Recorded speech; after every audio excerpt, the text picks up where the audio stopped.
बाकी आणखीन जे समाजातले इतर घटक आहेत ते सरकारच्या विरोधामध्ये बोलायचे, पण आज हे कुठलेही घटक आपल्याला बोलताना दिसत नाहीत.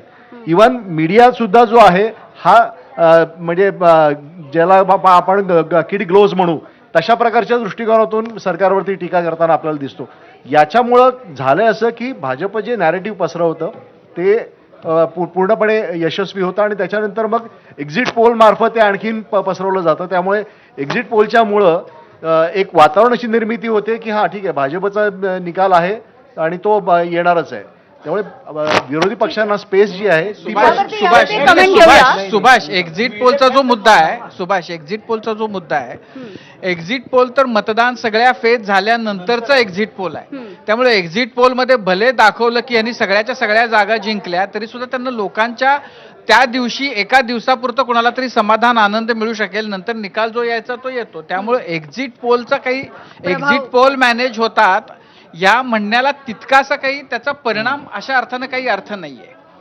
मुद्दा असा आहे की वेगवेगळे घटक ज्या पद्धतीनं विरोध करत होते त्या पद्धतीनं ते करतायत का? मतदार जे बोलतात ते प्रत्यक्षामध्ये मतदान करताना काय करतात होतंय? मला तर असं वाटतं की आपण ज्या वर्तुळामध्ये वावरत असतो त्या वर्तुळामध्ये जी चर्चा असते तेच सगळं अंतिम सत्य आहे असं आपण बऱ्याचदा मानतो. बऱ्याचदा प्रत्यक्ष ग्राउंडची रियालिटी वेगळी असते.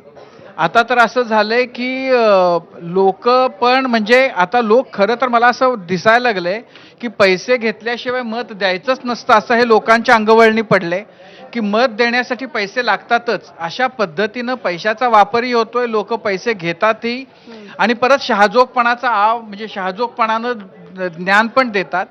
तर सगळ्या निवडणूक प्रक्रियेमध्ये ना जी हे सगळे बिघाड म्हणू किंवा जो बदल झालेला आहे त्याचा आपल्याला गांभीर्यानं विचार केला पाहिजे आणि त्याच्या मुळाशी जायला पाहिजे. एक गोष्ट मात्र ही खरी आहे की शेवटी निवडणूक आहे ती जिंकताना त्याच्यामध्ये सगळं क्षम्य आहे असं म्हटलं जातं. तर जर तुम्हाला निवडणूक जिंकायची असेल तर ज्या पद्धतीनं भाजपमध्ये आधी मोदी आणखीन शहा आणि मग नंतर त्यांचे वेगवेगळ्या पातळीचे नेते फक्त निवडणुकीचा विचार करून त्याच्याबद्दलच्या स्ट्रॅटेजीज आखतात, त्यासाठी सतत राहतात. आपल्याकडं शरद पवारांच्याकडे ती क्षमता किंवा ते त्या पद्धतीचं राजकारण करत होते की त्यांना निवडणूक जिंकायची म्हटलं की त्यांच्या स्ट्रॅटेजीज आणि आत्ताच्या विरोधी पक्षांना तसं करता येतंय का, तसं ते करतायत का हे मला वाटतं की जास्त महत्वाचं आहे. अगदी सर, खरं तर राजीव सर आपल्याला गांभीर्याने या सगळ्याविषयी बोलायला किंवा विचार करायला. एकच मिनिट, एक पुण्यामधली अपडेट येते